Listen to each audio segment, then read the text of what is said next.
is Fay and Tom. Really excited because this is number 2 of our divorce coaching podcast. So it's really nice to be here again, Tom. I am. Yeah, welcome everyone. Episode number 2. Today, Fay and I are going to be talking around the early stages of divorce and separation, breakup, whatever you want to call it, or what it means to you. So some of the topics we're going to be talking about in no particular order, and knowing the two of us, we'll just kind of flow between each topic quite fluidly. We're going to be talking around fears. We're going to be talking about why relationships can break down. We are also going to talk around ending it, how you approach that, how it can make you feel, etc. We are also going to be talking around the next day, that first day after, as well as then expanding on that and those kind of first week, potentially months, and all the things we can go through. So, without further ado, should we jump straight into the fears? Is that where we should go first, the big one? Yeah, I think so. Yeah, it's a good start actually, Tom, because I know that especially on my second one, my second marriage breakdown, I was so full of fear. It wasn't true really. I was worried about money. I was worried about where I was going to live because I moved out of the marital home then to get my own place. You know, I was worried about my children because obviously I'd done it with my first daughter. I'm thinking, oh my gosh, I've got to do it now with both my children this time. So I was really worried about them. And, you know, fear is a major thing, and it can impact people in so many negative ways.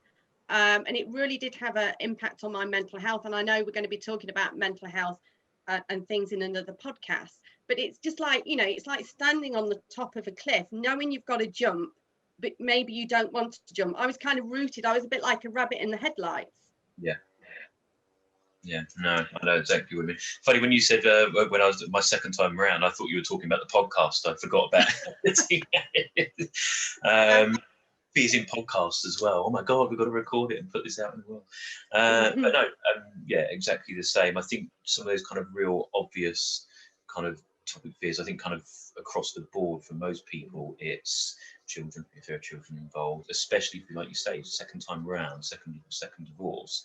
How's this going to fit mechanically for when I see these children, how do I get them together and things like that? Money obviously being a huge one. A lot of people, I suppose, I don't know if you ever felt this, my instant thing was worrying and having a fear over what it's going to be like once it's all done and dusted, like what percentage are we going to have splits and so on. What I completely forgot about, which became even bigger fear quite quickly in that first week, a month actually, which we'll get to, was what about the money here and now, as well as the children here and now? How am I going to live somewhere else and still sustain the family home and so the kids aren't interrupted? So there's all these sort of things. So housing, another one. Lifestyle, that impacts your lifestyle. Friendships and family as well, and all those kind of fears. What's the response going to be? What are people going to think? What are they going to say? And I think our fears are always adjacent to a lot of how that's kind of projected back at us, isn't it? Around jumping off that mountain, what's everyone going to think when I jump off that mountain? What are they going to say? What am I going to hear? What can I lose? How's it going to impact me? I think the other thing was obviously, like, for me, was the security angle. There's this sense of like a loss of control whilst you're in a process of grieving. There doesn't feel like there's any constant, and it can be such a scary time, can't it? Yeah, definitely. I mean, I was very lucky on my first marriage breakdown because we lived in a really nice house. And again, with the second one, I've been really lucky. I had a job, so it wasn't, oh my gosh, you know, I've been the housewife and looked after the children. I had a part-time job, so I knew that I would carry on working. You know, I knew that I was going to get maintenance, and very much the same for my second one. I did move out the marital home because he wanted to stay, but I knew that I'd got a job. I knew again I was going to get paid maintenance, so I didn't have that worry over money that I know a lot of people do have. You know, I've got friends that have been divorced and they literally couldn't sleep for months and months and months worrying about how they're going to pay the mortgage, how they're going to pay the bills, because they didn't have money coming in. So I was really lucky with that. But you know, I did worry so much about friends. I lost quite a few friends, as is usually the case, and that's really sad. And you know, especially my first marriage breakdown, I was very close to my then family-in-law, very close to my mother-in-law. She was like another mother, very close to my sister-in-law, and my nieces. And it was like I was losing them as well, and that was the hardest thing for me at that time. Yeah, I think one of the other fears that I had was because I'd grown up, you know, my parents separating as well. One of the biggest fears that I had was the future thought processes and perception and ideas that my children were going to have about me, about mum, about the whole situation. What were they going to grow up with? How's it going to impact them? And that was also kind of really scary to kind of start thinking about as well, and kind of how that impacts. That was a real scary one. You touched on quite a topic there that I don't think many people bring up or even think about a lot of the time. The in-laws and also the friends that you lose as well. I don't know about you, but I was quite surprised. I wonder if any of them are watching this or will watch this. I was, although the repercussions of that, I was surprised by certain friends' responses compared to others, and actually what I thought was going to pan out or the reaction might be, and it was different with different friends. The ones that I thought, oh well, they'll be okay and they'll still talk with both of us, and the ones that I thought, well, they're going to disappear, I'll never see them again, or they'll cycle me or whatever. In actual fact, all of these preconceived ideas that I was worried about were completely different. And I spent too much time worrying about the wrong thing or the wrong outcome. So, do you find that you get that quite a lot with your clients? Is that quite a big thing to work with fears? Yeah, definitely. You know, it can obviously, fear can paralyze some people, or it can make people go the other way. And I think they struggle with that because it is that loss of control. And when you're in what I call that flat spin and you're trying to kind of control everything again, it's really, really difficult. And I know from my experience, as well as the fear, it was that, you know, that judgment as well. What are people going to think of me? My marriage has broken down again for the second time on my second one, thinking, oh my gosh, what are people going to think? And that was a major stumbling block for me, because I didn't tell a lot of people for a very long time because I didn't want them to judge me. So I held out telling anybody for so long, not even my mum and dad, not even my closest friend. One person knew, and that was it for like months, because I couldn't bear the thought of telling people that in my eyes I'd failed again as a wife, as a mum, you know, worrying about, you know, I didn't want my kids to go through this again. So, you know, that was a major issue for me. And I think it was more about what I felt about myself than when I did tell people, they were really good about it, you know, willing to help. I think you're right, Tom. A lot of people don't know what to say, and they don't know how to support you. Yeah. You said a key word that kind of jumped out to me there is when you said about like the fear of failure. That's a huge thing I work with a number of clients, even in business coaching, for me, get kind of imposter syndrome. And I always remember, I was just thinking actually for you, because I always remember reading something about fail standing for first attempt in learning. But I suppose in your situation, it was second time around. So was it more sales, second attempt in learning? Definitely. I had to keep learning until I got it right. And I think, you know, I can laugh about it now. It wasn't nice at the time, far from it. But, you know, I see these things that, you know, it gives you great resilience. And I really believe that, you know, you learn from your failures. It's like in business and everything else. You have to fail in order to grow. You have to fail in order to learn. And, you know, I can look back now and think, do you know what? I have learned so much. And, you know, with our clients, when they're in the thick of it, they can't see that. And they have to learn that. Yeah. No, it is a complete process, isn't it? And it's funny you say about that kind of learning as well, because I think a lot of people, I don't know, again, people watching this, I always had this perception of life coach, as opposed to counselling, like they must have it all together, they must know everything, they know what they're doing because they're helping me or they're helping other people, helping their clients. But we're always learning. I learn with every client session. I learn something new, or I have a challenge for me to work with a particular topic, a new way of looking at something, helping a client work through that process, and really getting down to kind of those root causes of those fears. So I think, like, if we're taking fears, it's much like if you're looking at any kind of negative emotion or feeling, like whether it's anger, guilt, whatever, resentment, whatever it is, it's about getting down to what's that root cause. So for people watching this going all the time thinking, well, this is nice that Tom and Fay chat around stuff and all that, but I want some takeaways. It's starting to, and a lot of coaching is around deciphering and with the right questioning to help that client get to their own realization of, okay, well, what's underneath? You're saying like you've got a fear and you're scared of something. So what is it actually about? You used the mountain example. So I would be labeled as someone that is scared of heights. Okay. I'm actually not scared of heights. Like, I've climbed Ben Nevis, I've been to the top of the Empire State, I've been to the top of the Eiffel Tower. I actually love heights. I love the view. What I don't like is the wind when I'm up high, because it makes me unsettled, which is why I'm with you there. I won't go up a ladder and clear the gutters out. But actually what people would say, wouldn't they, typically labeling it, they would say, oh, Tom's scared of heights, or he's got a fear of heights. I haven't got a fear of heights. I've got a fear of the wind when I'm up high, and that it will make me think I'm going to fall. That's the root. You see what I mean? So we're kind of getting to that root cause. What is it that you don't like?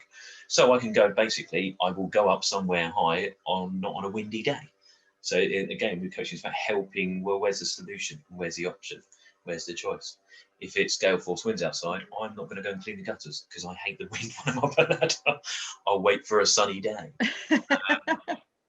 So yeah, it's just it's definitely, it's definitely that fear of the unknown, because you could have been married a very long time, and even if you weren't happy, you knew what was happening every day. You had that security, whether that be from just financial security or security for your children as a family unit, or just the fact that you had somebody there as your other person. When that's taken away, it's that fear of that unknown. It's, for me, it was very much a fear of, I've got to be on my own again. I've done it once. I don't think I can do this again. There was a big fear of, how on earth am I going to get over this? And also for me, a big one was, obviously I failed for the second time, so there must be something wrong with me. Maybe I'm not attractive enough, or how is anyone going to love me? Or will I ever love anyone again? I think that's a major, major fear for a lot of people, thinking, am I going to find someone for me? Yeah. Interesting. Okay, so the whys. Why do relationships? Those. The reason I was kind of going to this point next, and I was just linking it with fears, actually, in something that I've learned, one through doing what I do, working with clients, but also very particularly, obviously, through my own experience of my current relationship, my previous marriage, etc. And you saying about kind of a fear of judgment and things like that. So I said it in the first podcast, I'm sure it will come up again. I don't hide or shy away from the reasons for my marriage breaking down. And for one of the reasons why that would get labelled is infidelity. I'm not fearful of it in terms of my relationship now with my partner, that would ever actually happen again, because I think part of that learning is also recognising, thinking like cause and effect. Okay, well, the end result was my marriage broke down because yes, I had an affair, and I did the worst thing you could do as a partner, as a husband and wife. But actually starting to look back at it, well, why did that happen? What was it that was missing in the relationship? Or why did I do that? Why did I lash out effectively in that way? And that's something that I've learned from my relationship now. And my partner and I, we talk a lot, and we're very honest with each other. Me and you were just talking before we started recording, weren't we? And I was saying, so we're talking about what you've been up to at the weekend and this, that, and the other. And I said to you about my partner and I had a conversation 2 months ago about, I don't get to miss you anymore. I could be that honest. I don't get to miss you. I need you out of the way. You need me out of the way. We need a bit of time apart. And we got a couple of weeks of her going into the office and me doing client meetings before lockdown started again. But again, it's about, I've learned from that and can walk away from that fear now that could ever happen again in this relationship. Because actually, if something wasn't working in a relationship, I now feel strong enough in myself that I can broach these discussions and these conversations in the right way, in an understanding and also listening process with my partner for us to work together and figure out, well, rather than us just splitting up or one of us running off with someone else or whatever it might be, that actually we can try and figure this out, and come to a resolve and a solution. So that's why I thought I'd come on to the whys. So you start then. I've already kind of mentioned one why. Yeah, it's that's one reason why you and me got talking, wasn't it, Tom? Because obviously your marriage had split up because of your affair, and my marriage is split up because of the affairs that my husband's had. So it's good that we're going to be able to talk about it, and I'm at a place now where I've learned lessons from it, and I can talk about it without getting defensive or without thinking it was all about me, because actually it wasn't all about me. It was collectively about the marriage. So that's another podcast, isn't it? We're going to actually get really sort of into looking at affairs and how they happen and what happens, and how couples can heal from an affair, because that's a big part of what I do. I help couples that actually want to stay together after an affair. So that's going to be really interesting to get into that. But it happens a lot. Workplace affairs happen quite a bit. I think not so much over lockdown. And you don't know who you're going to bump into or connect with. Who knows? It's just something I think as a couple, like you say, for you seem very settled now in your relationship, you will know those signs again if you feel that it's going that way. And I think like that, it very much is a learning process, because when you have an affair, there's a lot to lose, and you find that out, how much there is to lose. So I think affairs are very, very common. Some are very successful. I've got a couple of friends who met at work. One was married, one wasn't, but they could not help being drawn together. They couldn't explain it. They've been married now for, I would say, over 25 years, are blissfully happy, have got 2 children together. So it just shows you affairs do work. Yeah. No, absolutely. I mean, my partner and I, we were kind of friends first. We commuted, and we knew each other through a group of other commuters. And her and her husband had been separated for several months, about 6, maybe 9 months, something like that. So she had already been separated. But like you say, you never know where you're going to meet someone and have a connection and be drawn to. And like you say, it's about looking back at, well, what was it that I didn't have in my marriage that made me have a connection in the first place? Being able to recognise those things. So I think for me, the next thing I was going to say was from that, and these are not purposely trying to link them all, but other reasons why relationship breakdown. I think this is quite very topical, considering it's almost middle of November, so we're 2 weeks into lockdown 2.0. Communication. Yeah. Yes. And yes, I'm just going to keep saying yes. It's such a major thing, Tom, that when I work with clients that are struggling in their marriage or relationship, that they just do not talk. And I find that quite interesting, really, because talking is at the kind of core of everything. It's the core of that physical intimacy, emotional connection, bonding as a couple. And a lot of clients sit in my room and say, do you know what, we don't even talk. Days go by and we don't talk. We talk about the weather and what we're having for tea, but we don't sit and have those in-depth conversations that actually as a couple we need to. No, I think for a lot of people as well is I did a piece for a parenting magazine in first lockdown that was all around communication, because obviously in this period of lockdown there's been a new phase for people to learn how to talk to each other again, how to communicate, and not just talking, they're non-verbal as well, their body languages, and really understanding what it is that they're kind of projecting and how the other person receives it. So yeah, it is paramount to any successful relationship how you approach your communication, and a big thing with that for me is all around understanding as well, because it's not just about you and what you want, it's also engaging with the other party. What are you actually putting out there to help and engage, and are you listening to them? And again, for I suppose in a kind of selfish roundabout kind of a way, how do you kind of get what you want out of the situation by not really understanding what they need out of it? So it is this often then, okay, well, I don't know, I want more intimacy, but I don't have time because I'm doing all the cooking and cleaning and ironing and running around for kids. Okay, well, how do we change that if I want more intimacy? Well, you could give me a hand with the ironing and the hoovering, save a bit of time, I won't be so shabby.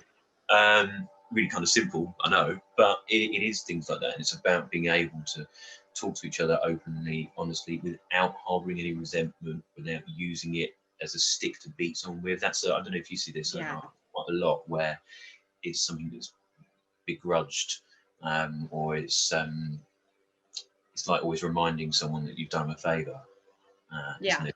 And that kind of beating the stick kind of comes in. So yeah, communication is key.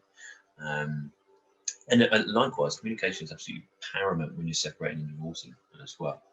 Again, especially where children are involved, because it's also what they're witnessing, what lessons you're teaching them, what do they then take forward on how you treat other people, and how you talk to people, how you come from a place of empathy as opposed to ego, things like that.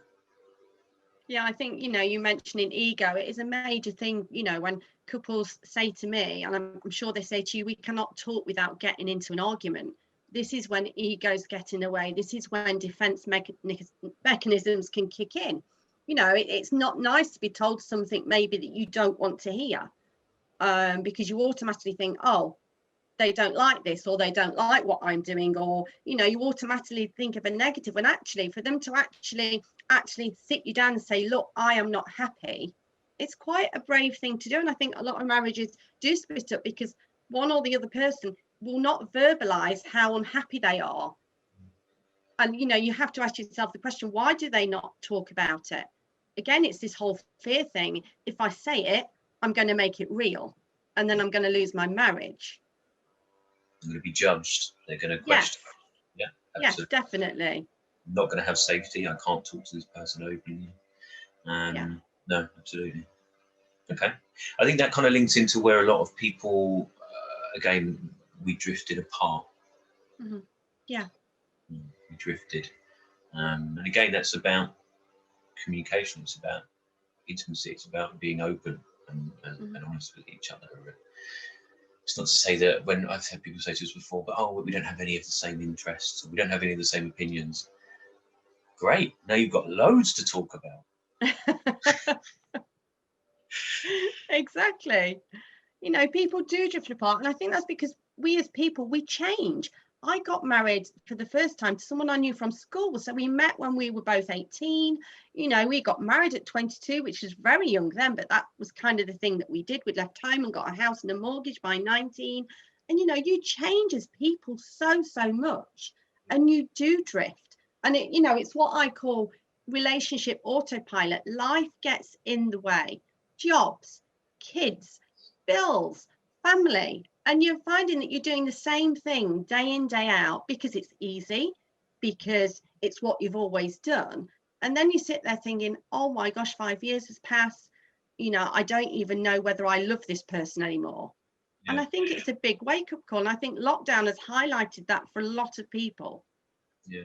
And you're right, like some of the topics that you touched on there about you kind of get into that routine, didn't you, of all the other commitments that you've got on.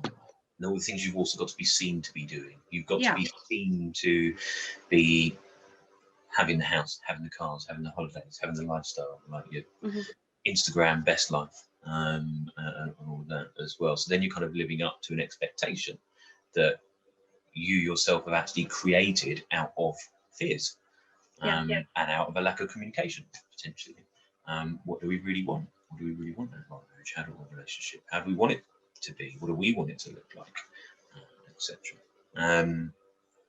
I think that's where us as coaches actually can help there, actually, Tom, because I think couples can get to the stage where the gap is so wide, where they haven't got that communication, that closeness, that they don't know where to start. They don't know how to bridge that gap. And and I'm sure a lot of the work that we both do with couples that cannot communicate, it's giving them that safe space to actually start talking and not have that fear of judgment, and having someone there to facilitate that communication, because some couples just cannot do it because, like you say, so much has happened, or the gap is that wide that they cannot just get to the other side. And it's about meeting halfway, isn't it? That both of the couples, both people have got to put the effort in. Yeah. It's the metaphorical banging their heads together, like when you're. My mum always used to say to me, "Oh, you and your brother on bang your heads together." And it's funny. I use that kind of that example, that analogy with clients sometimes, whether it's as individuals or as couples. And I'll say to them, like, "So you got any siblings?" Yeah. So when you were a kid, like maybe you and your brother had a scrap or whatever, and mum or dad would tell you off. What did mum and dad make you do? You know, well, they'd make us hug and apologise and say sorry to each other or whatever. And then do you teach that to your children now? Yeah. So why wouldn't you use the same approach with your partner, especially if you're trying to, like you say, forge and bridge a new kind of communication, whether that's that you are still separating, but you need to find a way to communicate, or actually that you don't want to, you're trying to find that new path together. So yeah, no, interesting. And it's all about how you communicate with each other as well, because, I'm just kind of making a scenario where you've both been at work all day and you've both got full-time jobs, and, you're doing the tea and you're sitting down, maybe when the kids are in bed, and you've forgotten something, either the bin or washing the pots or loading the dishwasher. You could actually turn around and say, I want you to do that. And this is kind of probably not the right thing to say. It's how you say it. It's educating clients on how to speak to each other respectfully. So instead of saying, I want you to unload the dishwasher, it's turning it around and just being a little softer about it and say, look, would you mind? It would help me so much because I'm feeling a bit tired if you could unload the dishwasher. Yeah. Yeah. So it's just sort of teaching clients those little tricks, isn't it? To actually not be, I want you to do that and I want you to do it now. And obviously that your partner's very it's right to say, well, I don't want to do that. And you have to be respectful of that. Yeah. I think one of the other ways is also actually getting them to do things together, to re-engage. Yes. Again, just using the dishwasher as a nice, simple, everyday thing. We're not sponsored by any dishwasher companies, really. No. But again, it's about doing that together. So when I was married, I never cooked. I could do fry-ups and I could do barbecues, basically because if you burnt it, it was still edible. Apart from that, I couldn't cook. And my wife did all the cooking. She was a great cook, still is. When Donna and I got together, she hadn't cooked because her ex-husband, he was a really good cook. Again, still is. So we both had to learn to cook. So we did it together. Yeah. We made mistakes along the way, but we used to do it together, and then it was something that we're engaged in and learning our way of communicating in, like you say, in that empathetic and respectful way, rather than going, cut the bloody tomatoes. Yeah. So can you pass me the thing? What do you need me to do? What can I do that will help you? What do you need next? Do you want me to get the ingredients down because you can't reach? And whatever, and things like that. And it's, I remember watching this now, wondering what the hell we're talking about. It's about communication. But it's about that how, isn't it? It's that how, when, where, etc. The other thing, and this kind of links to where you say about where you can kind of people do change over time, is where you start to have maybe different values, different beliefs on certain things as well. And now they have completely opposing perspectives or perceptions of things, and that can be quite a big one, because then when it's values, it's about your beliefs and your core belief system. But again, that's not to say that it's all dead and buried now because we don't have the same opinion. Again, it goes back to that mutual respect. That's the same as, again, let's use some kind of another analogy. You could have and I do know of couples like this, where you've got one that is very, very Tory and one that's very Labour. At least they don't have to say politics. Yeah. Talk about it, and they can still coexist, and they can still be, well, look, I completely see your point and where you're coming from. I don't agree, but I'm listening to you and I'm being respectful of where you're coming from. Definitely. I mean, having different viewpoints, what springs to mind is a couple that decide that they don't want children. And this is agreed, they get married, and then 10 years down the line, one of the people decide that actually, I do want children. I've known a couple of marriages split up because of that, because sometimes, the need to have children when you think you didn't want to can be quite big, especially for the woman. It was the woman in this case is quite happy to get married and not have children with her husband. 10 years down the line, when she was mid-30s, it was, oh, actually, I would like children. He was still dead set against it. So when you've got that, you know, that's a difference that cannot be filled. It cannot be fixed. I think she was hoping that if she carried on and just sort of stuck it out, he'd change his mind, and he didn't. And she wasn't going to trap him. And I know that happens a lot. Very contentious issue. I'm quite happy to talk about it. I think that does happen a lot. Women get pregnant and maybe the man doesn't want any children, and she didn't want to do that. So they ended up as heartbroken as they both were, because he still didn't want children. They decided to get a divorce. She's now happily married again with children. He is still happily partnered up with someone without children. But we do change, we do evolve, and it's just also, again, just respecting that people change and times change and your situation changes. One of the other points that I noted down, another big why, is abuse. Yeah. And that can be in so many different forms, verbal, emotional, physical, sexual, and so many different forms. This is obviously a very big why. As relationships break up. So what do we do then, Fay? Oh, well, you know me, Tom, I get on my soapbox about abuse because it's something that, you know, as a woman and a man, you know, it's not just women that get abused. Men get abused as well. I think maybe it's not talked about as much. Statistics say that, you know, if men get abused, it's usually by a family member or a friend rather than a partner. However, it does happen. Women generally reach out for help more. And I think it's because of the stigma attached around talking about it. But, you know, I'm a great advocate of actually what I call getting on my soapbox and talking about it, because I think it needs to be talked about. You know, it's a hard thing, because a lot of people that are experiencing abuse, like you say, whether it's physical, emotional, narcissistic, economic, which is where, you know, that's only a term that's been coined recently, which is where, you know, food, clothes, money, even petrol is kept from the person so that they cannot live a normal life. I think victims sometimes normalize it to the extent that they think, do you know what, it's okay, my marriage is fine, my relationship is fine. Yes, they may be keeping food from me or money from me, or I haven't got any friends, but that's okay.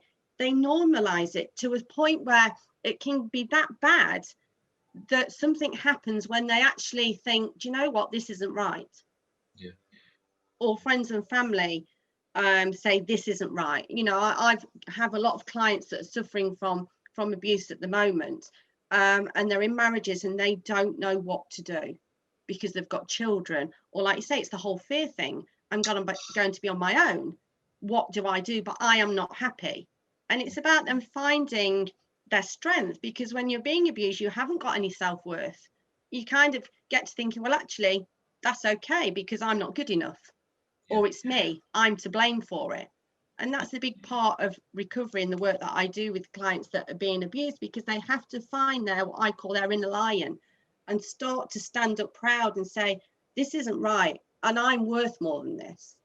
Yeah, I like you work with a number of clients that have dealt with different forms of abuse, and like you said, economical or financial abuse, where the abuser has effectively uneducated the aggrieved party, because, like you say, they now are in a situation where they don't know how much money they've got or have not got. They don't know how much things cost.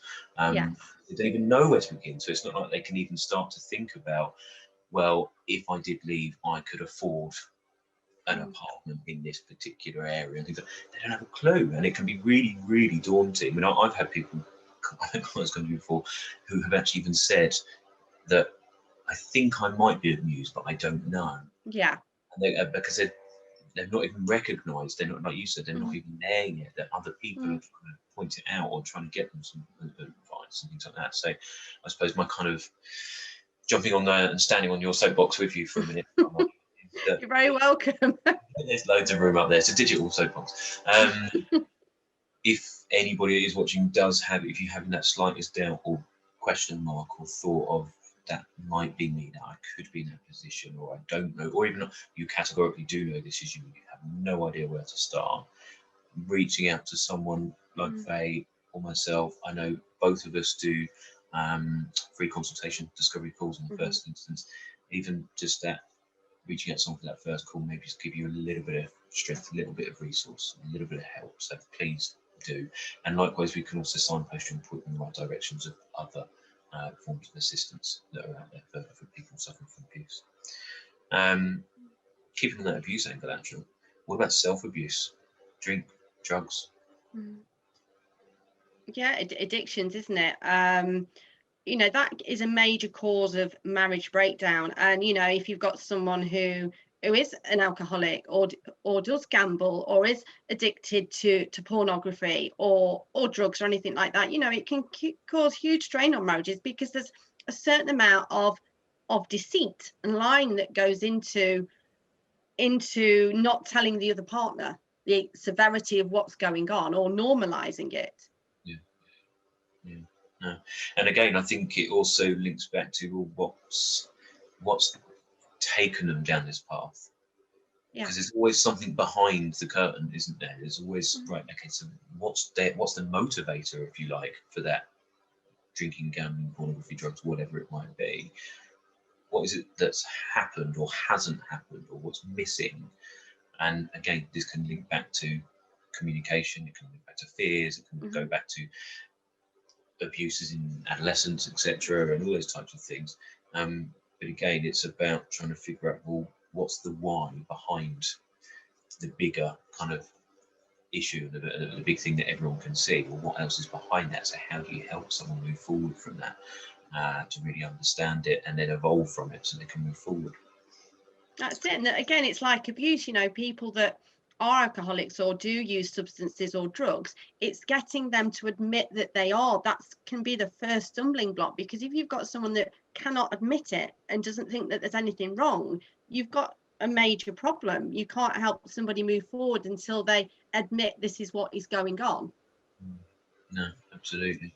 As you funny, you touched on the subject a couple of times now. You mentioned different points, and weirdly that you mentioned it, because I'm actually, well, I should have it finished today, but an article for a particular publication, and it's specifically to do with men in divorce, and about a lack of communication and what men go through, and all these, a lot of these things that we've been talking around. I've called it a mandemic, just to be a bit befitting for the times.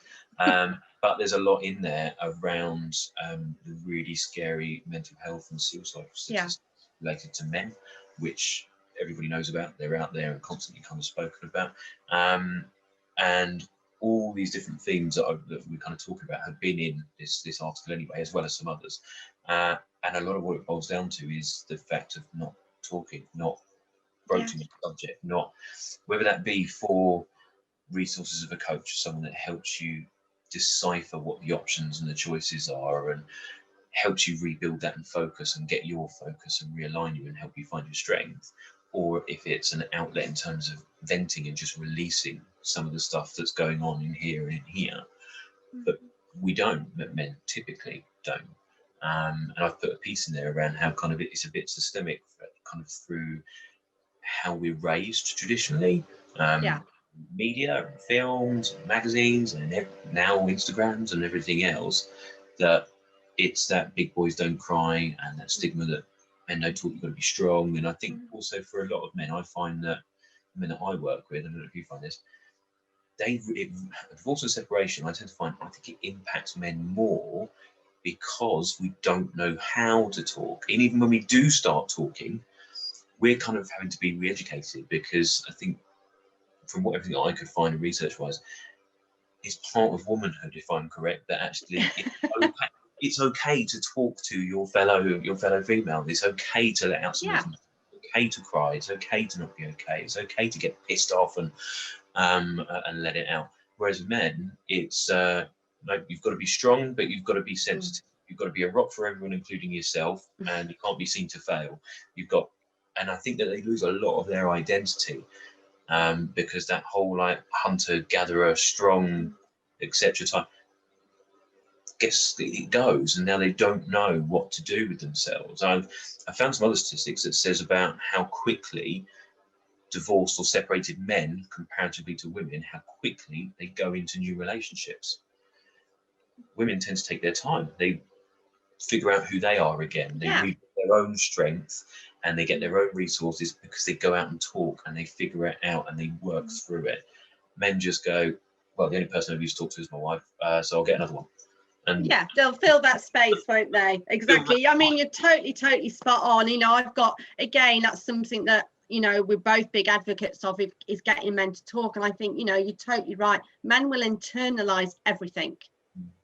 And I think when they start to vocalize what they're feeling, they do feel as if they're not masculine, that they're losing that, you know, that essence of being what a man should be. And I think, you know, as we move into the 21st century, I think, you know, I know my son at school, they talk a lot about feelings now. And I just think that is such a great thing, that boys can talk, and that it's being allowed for boys to talk and saying it's okay to cry, it's okay to show emotion, it's okay to ask for help, you know. And I think, you know, men, I mean, I'm not quite sure, Tom, how old you are. I'm not going to be rude and ask you. How old do you think I am? Oh, I don't know. I would say 30s, late 30s, early 40s. Let's stick with late 30s. Okay. I think, like, say, men in sort of 40s and 50s, they grew up in families or single parent families where, you know, they were the man, they had to be the man. And, you know, I just think, you know, for men to seek help when they are struggling in the relationships, when they're going through a divorce, I think that's only a good thing. And I think you're entirely right. Men will turn to something, whether that's drink, whether that's drugs, whether that's somebody else, as a way of just kind of replacing that. And actually what we know is that if they don't deal with it, it's going to come back. It's going to keep being there. You can only mask it for so long. Yeah, no, you're right. And again, like I said earlier, but I think it's how people are also educated, because we're all kind of educated by, if you go through any kind, go and pick a movie or a soap opera or whatever, where a couple are separating, regardless whether whether the characters have or haven't got children. More often than not, quite biasedly, it will be the guy that is getting drunk, doing something he shouldn't be doing, going off the rails, getting in fights, whatever, and he's not focused on looking after himself or being there for the children or whatever. And again, because it kind of depicts that. So what do? We're basically being advertised. Men, when your relationship all goes to pot, go and get pissed. Go and get a fight, like just drink yourself into oblivion. So it's an easy coping mechanism and a go-to for people, and that's kind of why I've written this article about kind of modern male divorce and the pandemic, around getting people to change tact and to talk. And I'm sorry to all the guys watching this, I put it in my article, but from that respect, guys, we are the weaker being, because I'll be the first to admit it. There's a group of guys outside now that are probably going to kill me to say that, but we are, because we don't talk about it, or we don't talk about anything. We kind of block that up. I think we're getting better. Definitely. I think, you know, I do, you know, when I was out dating, and I didn't know we're going to do a little podcast around dating and things, you know, I had certain criteria that I wanted a man to have, and I wanted them to be able to talk. I wanted them to be sensitive. I wanted them to be in touch with their feminine side. I didn't want anyone to be egotistical or male chauvinistic or bigoted or anything like that. I had a whole list of things. I think men that are finding themselves single again, to get back into the dating pool, as women, want quite a bit. And I think men are having to re-educate themselves that actually a woman wants to sit down and she wants to talk. And not just talk about the weather, really connect and talk. So men are having to learn, I think, if they're dating, that actually they've got to, and I'm not saying every man's like that, I'm saying maybe a man who's been married for a long time, who's suddenly thrown into the dating pool, you know, it's not easy. No, agreed. Not that I know what it's like to be dating. Honestly. Cool, right. Next part we was talking about was ending it Was ending it. Gosh, this could be brutal, Tom, this bit. Well, how long you got? Oh gosh, yeah. I mean, ending it can be so sudden. I mean, my experience is my first husband literally came home from work. My daughter was only 1. And again, it was focused around maybe we should have another baby. And that one question that I asked him while I was cooking the tea made him pick his things up and walk out the door, and he never came back. Wow. So that was how brutal my first marriage ended. And then it transpired that he'd been having an affair and all this, that, and the other. And then my second marriage again, that was more long, because obviously, again, when I found out my husband was having an affair, I was obviously in the marital home with my 2 kids, and I desperately wanted to make it work. So there's a lot of toing and froing until I actually, 9 months later, moved out because I bought my own house. So like you said, they were literally polar opposites. Yeah. I don't know what your experience was like, but endings can be brutal, especially if one person doesn't want it to end. Yeah. I was just thinking about the word kind of brutal there, because I've made some notes beforehand about kind of the best ways. I think maybe if people are watching, kind of to get an idea of maybe the best ways. So if you have children, again, personal opinion, just experience as well, is to not do this. It should be kind of obvious, but to not do this when the children are around. So if that means them going to nannies or auntie, uncle, whoever's, but not doing it when the children are around, is obviously paramount. The reason why I picked out the word where you said brutal was I've made a note here around direct and being honest. Yeah. I think this, from my own experience, that's why the word brutal kind of stuck out, because I was thinking about different forms of brutality and how it can come across. Because it's about how the other person perceives it. But I think actually, in some respects, that dependent on the why the relationship is breaking down and why someone is calling Tom a relationship, how you approach that maybe does need an element of brutality, but more so around the direct conciseness of what you're projecting. Because actually leaving someone in this limbo, that's where I see a lot of times really struggle, is when they still have this internal conflict. I hate him, but I still love him, or whatever it might be. Because they feel like they're being kept in limbo around, like, well, I don't really know why we split up, or they've told me this, but I think it's something else. Or actually, by being very direct, by being very honest, because in some respects it may be a little bit factual, kind of clinical to a degree, I suppose. You don't really want to completely take the emotion away, but actually in the long run, whilst it may seem really bloody horrible to do it, it's actually one of the things that can actually give the other party a lot more clarity a lot quicker. It's going to be horrible. Let's face it, there's never a good time. I saw something on another forum somewhere about when's the best time to do this, is it? But obviously with Christmas coming up and things like that. So, and there never is a good time. No. It's much the same as when you're buying a house, isn't it? When you're first getting on the property ladder, there's never a good time, because you just never know if you're going to be able to afford it until you do it, and then you just find a way, don't you? And it's a bit like that. So I'd made some notes around no children around, in person, absolutely in person. How anyone would ever think you should do this over a text, an email, a WhatsApp, a Snapchat post, whatever, is beyond me. But in person has to be.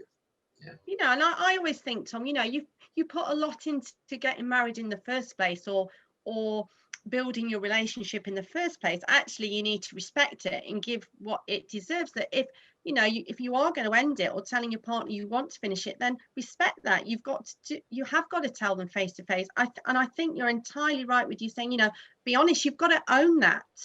Yes, honesty is going to hurt, but your partner, or your soon-to-be ex-partner, is going to respect you more for it, for being as honest as you can be. I know that's scary for a lot of people. And because they don't want to own up to maybe having to say, I don't love you anymore, or I don't want to be in the marriage, or I'm seeing someone else because I've fallen in love with someone else. That's a big thing to say. Oh, yeah. But yeah, exactly. But I always say, what would be worse, continuing to live in this a lie that's even an unknown lie? At least when you have these facts and this honesty, it's something that you, as horrible and gut-wrenching it can be, to want to do it because I've done it, want to hear it, for example, with yourself. But actually, it is about kind of that clarity, and can help you work through that kind of sense of purpose a bit quicker. I always remember, I was trying to think about this around when I was approaching the situation. It was very much around making sure that there's no blame associated with this when you enter this discussion as well. So these aren't to be you statements. This has happened because you did this. Actually, it's about the self-reflection. Actually, this is, and it sounds very selfish, but actually this is about me. Not to say it's not you, it's me, because that's bullshit. It clearly is about both of you. But it's how you go about that in terms of the other person not being associated with the blame, because that's the other point, is if it is because of someone else, it's about really kind of being honest around why you feel that you've got here. And again, that might actually be the thing that, if you're working with someone who's trying to save their relationship, could be the thing that really helps it, because you're being now honest about how you've come to this impasse and where you go from here. Definitely. And, you know, I'm kind of chuckling a little bit because, you know, when it actually, we could have all these brilliant sort of ideas of what we're going to say, but actually when you're dealing with people's emotions, it sometimes doesn't go to plan. And, you know, we're all human, and we all maybe say things that looking back on, we think, oh, we shouldn't have said that. And I think it's great to go in with a plan and to own it and be honest, but you never know how the other person is going to react. And that can set off things that you come out thinking, oh, that wasn't quite the right way to do it, because obviously there's going to be a lot of emotion there, isn't there? Yeah. You know, you're very lucky if your spouse or your partner says, well, I think the same. Yeah. And I think even in that respect, because again, I'm not kind of just shouting for my side of the camp here, but I've said this to a couple of people before, that even when two parties completely categorically agree that they're going to separate, it still took one of them to broach that subject. So even then, if you think about it like shares of a business, it's still like 51-49 in percentage, because one of those parties had to be the one to go, this isn't working. Yeah. And even if the other person goes, yeah, you're absolutely right, let's pack our bags and we'll bugger off and that's it, see you later, we're done. Still took one person to bring it up. And in actual fact, I've had people come to me before about, I want separation, I want a divorce, I don't know how to go about it, I want to do it in the right way, etc. In actual fact, some of that is not just with the fears, it's also helping people work with a bit of courage, because whilst it sounds like it's a real, and it is a really shitty thing to do when you are destroying someone's world, effectively, it is quite a selfish thing, in all honesty. But it does take an element of courage to be able to do that, because you're also then still being true to yourself that this isn't worth all these reasons. I'm still very much yet to find someone who comes to me and says, I want to go about this, I need to know how to, that wants to go, that comes to me because they want to hurt the other person. In fact, completely contrary to that, people come to me going, I still love them, I think the world of them, and I want nothing but success and happiness and love for them. I'm just not the one to give it to them. So how do I go about this? So yeah, it's interesting. It is, it's very contentious, and I think, you know, one size doesn't fit all. There's so many different scenarios that could play out. You know, the other person could be there in denial and not accepting what the other person is saying. You know, that's a major thing, isn't it? You know, denial. You could have this wonderful conversation with your partner or your spouse, and they be in total denial and then just carry on as if nothing happened. You may have to keep having that conversation with them until it sinks in, because that's, you know, one of the major steps to healing, denial being the first one. And then it's shock, you know, there's all that to go through, you know, there's anger, bargaining, depression, you know, it's not a linear journey, is it? You know, it can all get bundled up, you know, thrown to that children and, you know, worries and everything. This is where the fear comes from. you can understand why, you know, people will say, you know, going through a separation and divorce is one of the biggest stressful things you can go through, you know, as opposed to a death of a loved one or something like that. You know, us going through it, you can see why they say that. Yeah. Even if you... Yeah, I remember my dad saying to me years and years and years and years and years ago, I think it's my dad, that said, like, the 3 most common stressful things in life are getting married, having a baby, and buying a house. I said, no, Dad, they're all 3. No. It is. So, you know, I would say to anyone listening who is literally maybe wanted to tell the partner, you know, this is not going to be easy. It's going to take a whole heap of courage, honesty, transparency to actually take that step. And if you've been told this by a partner recently, again, you're going to have a lot of courage and will to get through it. And it may not seem like it now, but you will get there. You know, everyone says you will get there, and it's like, yeah, but this is how I'm feeling now. I feel like my whole world has gone. You know, what am I going to do? We get you, because me and Tom have been there, and we're out the other end now. And this is why we're doing these podcasts, to educate people and to tell people who are kind of standing on the edge of that cliff, wanting to jump or being pushed, that it's going to be okay.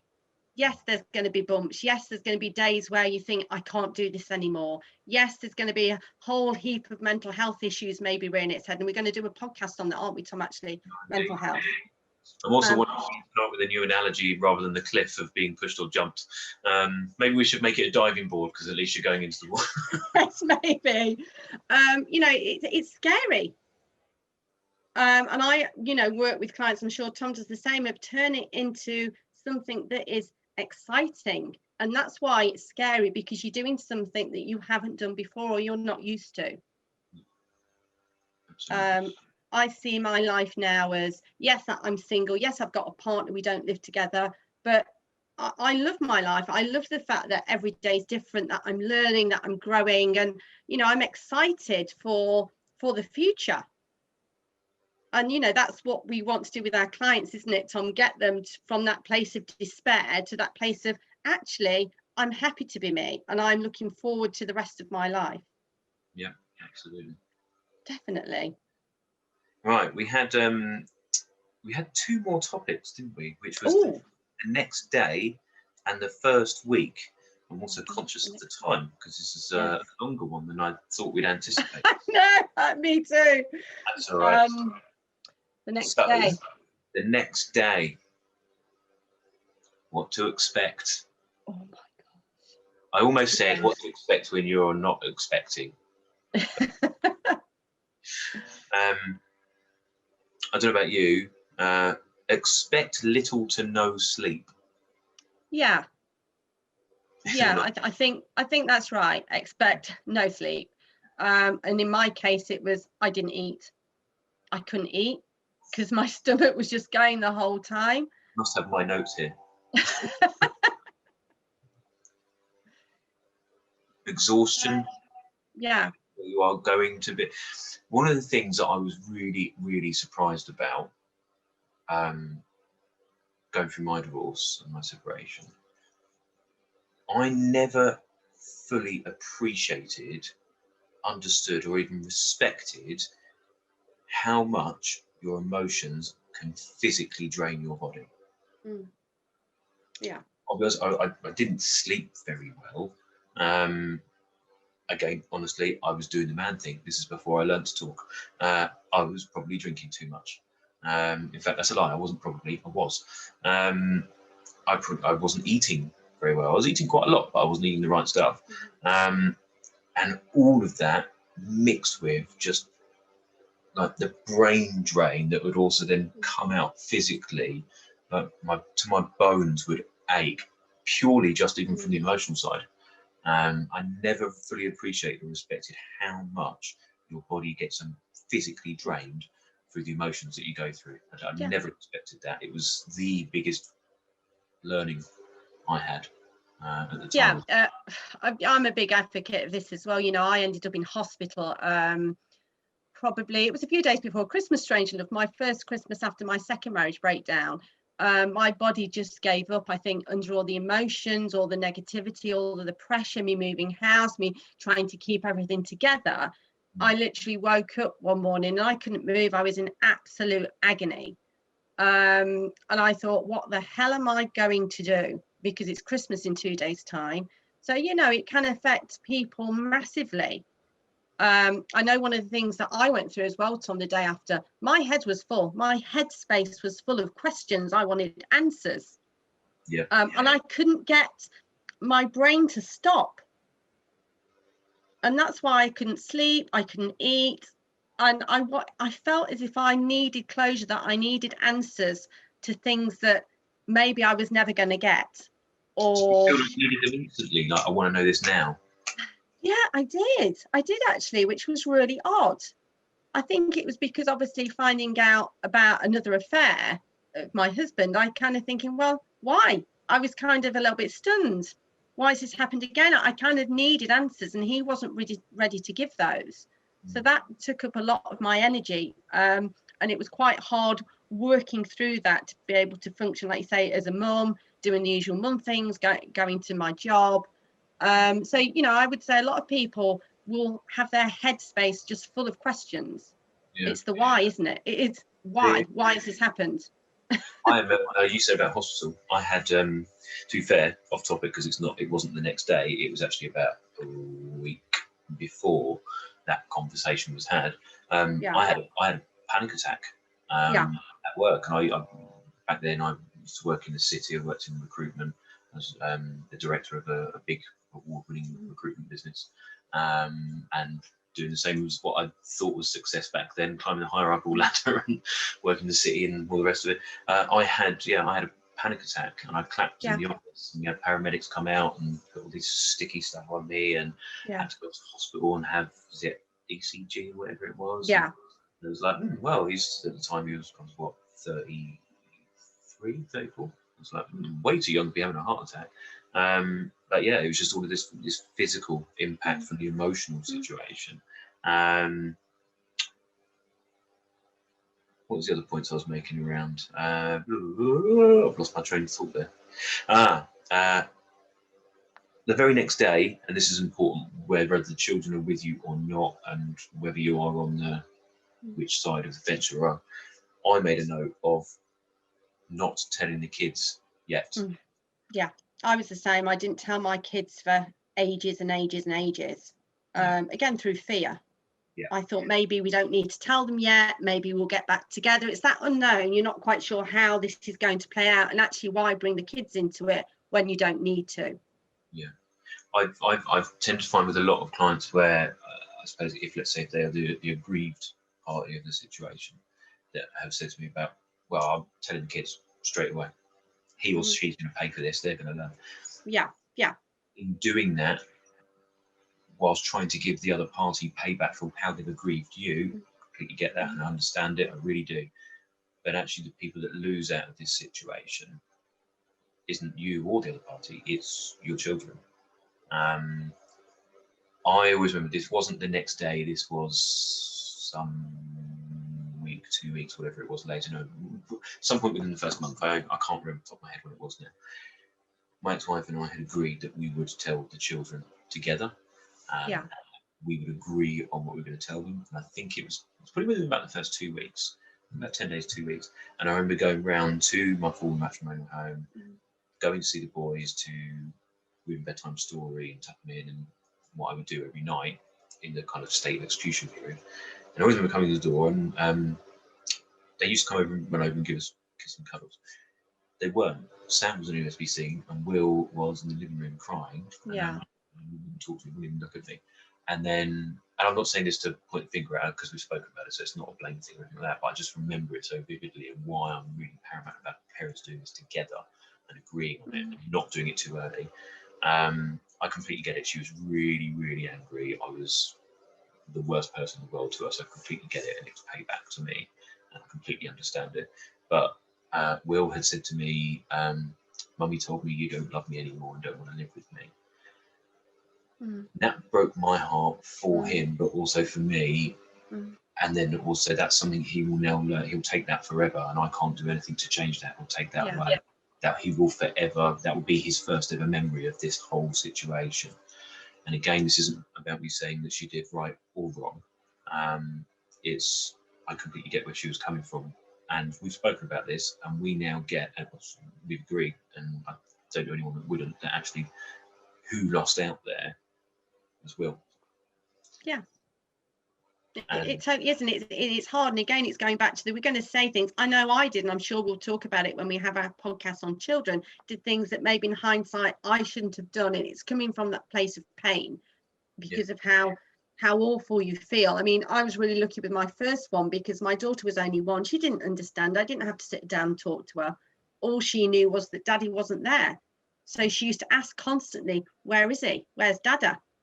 And it was really heartbreaking for me that I couldn't answer her because she wouldn't understand. And I used to say to her, he's coming back soon.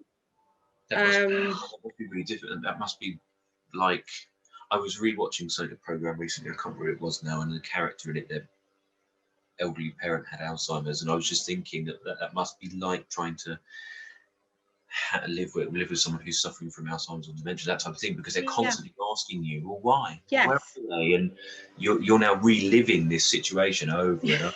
Yeah, she was so used to Dad sort of maybe not seeing me in the morning, but Dad coming back from work, so he'd have tea with us, put her to bed, and he wasn't there to do that. So she was constantly asking me, and it broke my heart because I couldn't talk to her. She wouldn't have understood.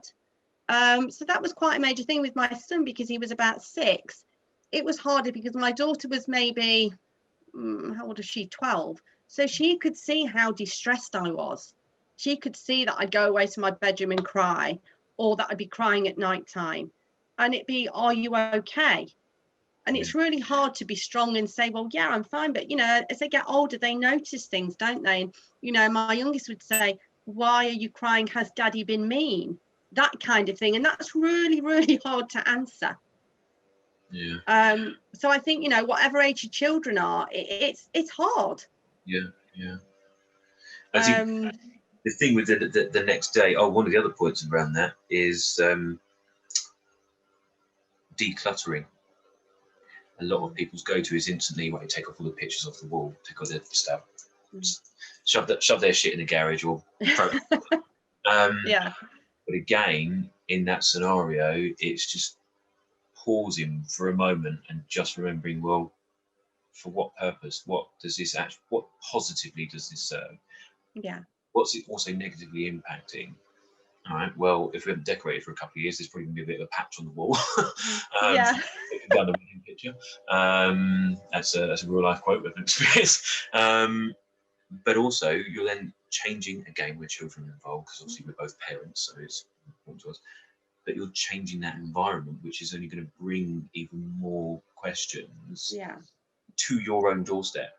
So, actual fact, by taking down those pictures and those trinkets and those memories, so instantly, like first day type situation, also quickly, is actually you're actually adding pressure to yourself. Because not only that, and I've had clients to me say before, but I can't keep walking past and seeing that picture of him or her on the wall. And say to him, okay, so take down all the pictures of him or her that are on the wall. Do you now notice the fact that those pictures that were there, there's a gap? What are you noticing more? The gap on the wall that has been, where there's been a picture for 25 years or whatever, or the actual picture itself? And I get that it's harder having that up there, but you also think about the impact of the children as well, and then what they're seeing.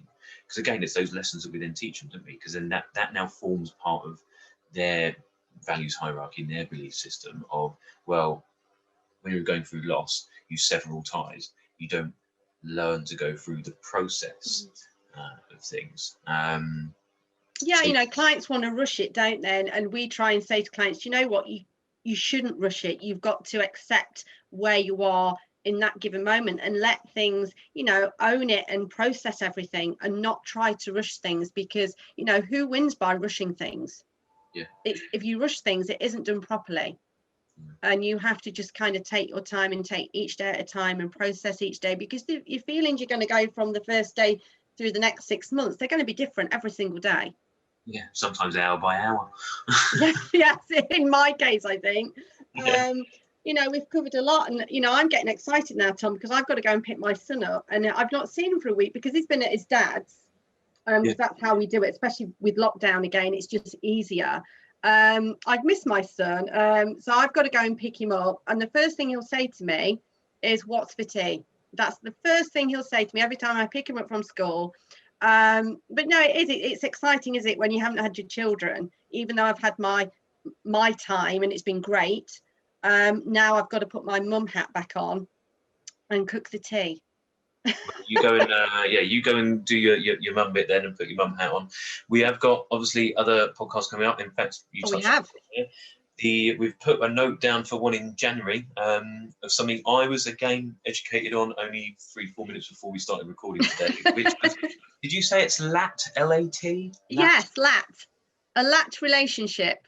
Or what bloody hell is a LAT relationship? So it's called living apart together. So a lot of people now, especially if they're on their, you know, second, third, fourth relationship or marriage, are choosing not to live with their partners because it's easy. I was just telling Tom before we came on air that I'd got to 2 years with my current partner. And after 2 years, if you know, it's about the time then people maybe talk about maybe moving in together, taking that next step, maybe talk about children. And we decided actually we're happy in our own houses. We're both very busy. My kids are at home, my partner's children are at uni. So, you know, to actually put all those together is too much. So actually, if it's not broken, why fix it? So I'm proud to say that I am now a LAT couple. I can say that now. I've gone past 2 years. Well, now I know what it is. Living apart together. Living apart together. Well, now I know what it is. I've realised that I do know some couples like that. Yes. I'm not going to table it in this house because, well, as far as I'm aware, we're quite happy. But yeah, cool. Right. Well, that's it for our podcast for this week, which obviously we're on fears wise, ending it first day. We didn't get to first week, but actually, No. I think we can add that into another piece. We certainly can. In same time next week. Yes. As we said before, if anyone watching this has comments, questions, a topic you want us to talk about, something we haven't spoken about, something that Fay and I have fears around talking about, add it in the comments or contact one or both of us. The contact info is going to be added up at the end, as always. But yeah, really get in touch and yeah. Even if we said something that you don't agree with, maybe we've said something and you've thought, hang on, that didn't happen like that for me. Actually, we want to know about it. So anything like that, everyone's experience is different. So please get in contact. We'd love to hear from you. We'd love to hear what you're going through. Like you say, if you ever want to do discovery call with me or Tom, get in contact. Right. Bye, everybody. Bye. Bye.